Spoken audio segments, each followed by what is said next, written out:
Hey everybody, it is me, Kaylani, and welcome back to my book corner. Today we are going to be talking about the releases that are coming out in April. We also have a guest today. My little puppy is hanging out with us. So if I'm doing anything weird, it's because he's doing something weird too. So we will go ahead and just get right into it.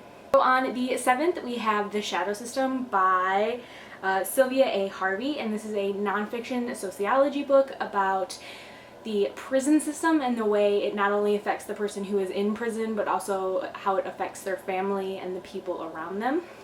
And we have You, Me, and Us by Alison Hammer. This is an adult contemporary, and it follows a woman who has spent the last 5 years trying to get a company off the ground, and then her husband is found out to have terminal cancer, and she and her husband and their daughter have to kind of take this spur of the moment vacation, and they go and kind of spend time with their father and their husband in potentially the last summer that they will ever have together. So the next book we have is One Perfect Summer. It is by Brenda Novak, and it follows a girl who takes a 23andMe test, and she is just taking the test to find out what she already knows about herself. But when the test comes back saying that she actually has two half-sisters, she goes and spends the summer with her half-sisters in on the beach. They get close to each other and they discover things about each other, and so there is that one.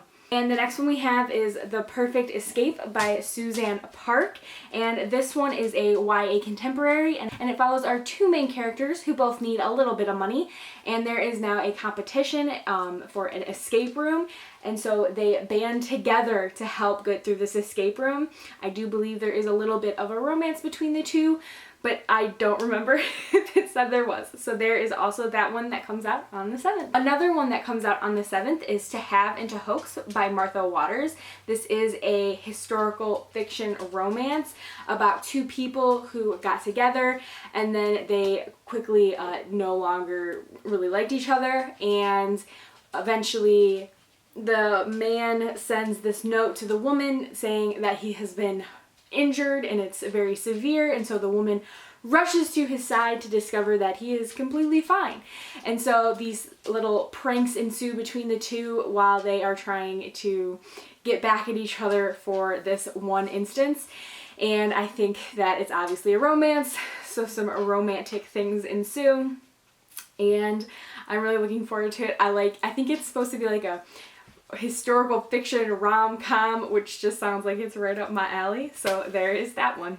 And then we have the Southern Book Club Guide to Slaying Vampires, and this one follows Patricia, and she is living a very unfulfilled life. Her kids don't really want to hang out with her. I don't think her husband is really hanging out around, and so all she really has that keeps her going is this book club she's a part of. And eventually they have a new neighbor move in, and she is just ready to lust after him, and she's like, oh, he's cute. But then some kids in the neighborhood start going missing, and they quickly suspect that it is this newcomer to the neighborhood that is killing the children. And she goes in thinking like, we got a murderer on our hands, but then they find out that he is much more than a murderer, and they have all invited them him into their homes.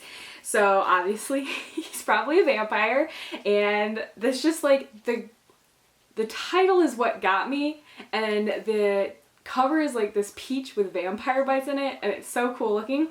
So hopefully that one is also a good read, or a good new release for this month. So the last book we have coming out on the 7th is You Deserve Each Other by Sarah Hogel, and this follows two people who were in love and then got engaged and have everything set to be married, but are now not so sure that they're in love.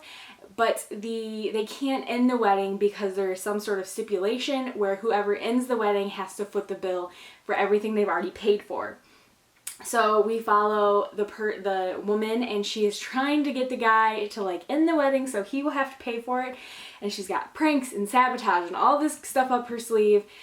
But as they get closer to the wedding, she has decided that maybe this isn't the best and maybe she does in fact want to marry him. So it follows her whole transition from enemies to lovers to enemies to lovers. Unsure, but that one had another interesting little concept there. So on the 14th, we have a graphic novel coming out. It's called Dancing at the Pity Par by Taylor Feeder, and it is about herself and her mom, because her mom was diagnosed with cancer, and it's from the original diagnosis all the way until her mother's funeral, and kind of like the transitioning between the responsibilities of the two and their dynamic. And I think it's a really interesting idea to be able to visually see someone's grief process through this graphic novel. It's going to be a heavy one though, so just be prepared for that. The cover is very pink, so I obviously haven't seen the inside because it's not out yet, but I'm hoping that they have that pink color scheme throughout the whole graphic novel. And then on the 21st, we have one book coming out that I'm excited for, and it's If I Had Your Face by Frances Cha, and it follows a bunch of different women in an apartment building. The main one's name is Curie, I believe, and she made a mistake at her business and her place of work and is trying to deal with the repercussions of making that mistake.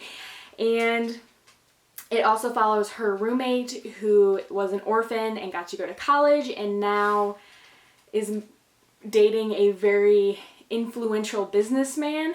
And then it follows another woman down the hallway who is obsessed with boy bands and her friend's plastic surgery. So there's that one as well.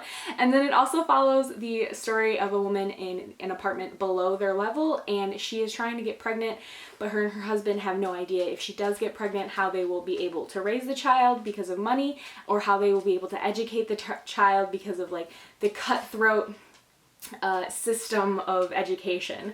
So that one is different. It's supposed to like have the idea that these are all common stories everywhere, but they're obviously unique to these individuals. So I think that is a pretty interesting one as well. And then on the 28th, we have quite a few books coming out. We have Island Affair, which is like the classic fake dating trope where we have a woman who needs to do something to show off a guy for her family and a guy who's jaded from past betrayal. In this one, we are following Sarah, who just needs a fiance who is smitten with her to show off to her family.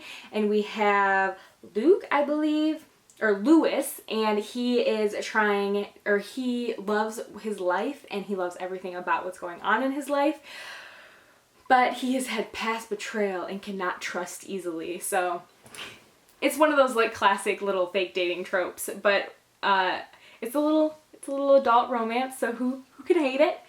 And then we have It Sounded Better in My Head, and this is another YA contemporary, and it follows a girl whose parents have just said that they're divorcing, but nobody's fighting, and we have her best friends who have started dating, but she always imagined herself with the male best friend. And so she's just very confused. Her life is not going the way she had planned. And so to add to that confusion, there is this random love interest that comes in, and it's, I guess, her way of navigating these new things in her life as well as this new love interest. And the last book I have marked for this month is the Star-Crossed Sisters of Tuscany, and this one follows two sisters and their great aunt, and there is a curse on their family that says that any of the women who fall in love, the love will not last, and they are trying to break the curse by getting their great aunt to Tuscany to meet the love of her life, who she had when she was younger, to break the curse. And it's going to be like obviously a family drama, well, not family drama, but a family connections book, and I'm looking forward to that. And that is all of the books we have coming out this month. There are 12 of them. Hopefully I get a couple of them. I have been pretty consistent about getting some of the books that I have wanted over the last couple months, so hopefully it continues on with that trend. But we will see you next time. Like, comment, subscribe, all that good stuff, and I will see you next time. Have a great day.